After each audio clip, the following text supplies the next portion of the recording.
Një denoncim alarmant ka mbërritur në redaksin ton nga një punëtor i minierës Munellës në Puk, i cili i ka ndarë detaje shqetësuese që kanë të bëjnë me kushtet skandaloze të punës.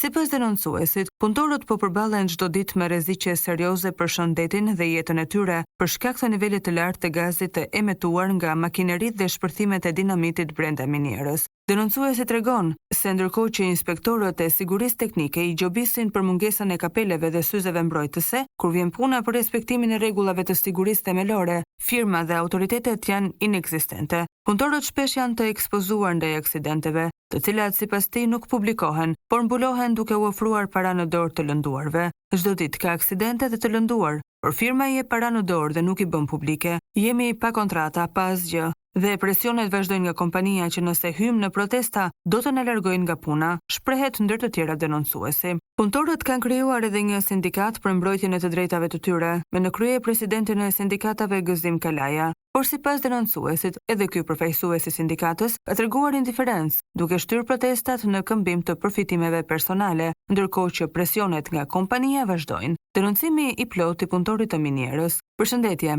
desha të publikoj ca pamje të brendshme të minierës së Munellës.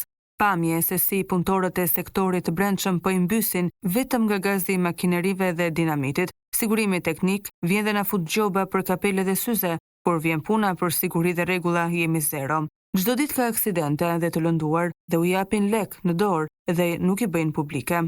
Nuk kemi rrugdalje, asgjë. Kemi krijuar dhe sindikatën për të drejtat e punëtorëve me në krye presidentin e sindikatave zotin Gëzim Kalaja dhe ai vjen për protest, merr ndaj lek dhe shtyn protestën. Presionet vazhdojnë nga firma që nëse hymë në protest, do të na heqin nga puna. Jemi pa kontrata, pa asgjë. Situata përshkruhet tejet alarmante, ndërsa punëtorët mbeten pa kontrata dhe pa asnjë rrugëzgjidhje për të përmirësuar kushtet e tyre. Në vend që të sigurohet mbrojtja e tyre, ta përballen me rreziqe të përditshme dhe mungesë totale të transparencës.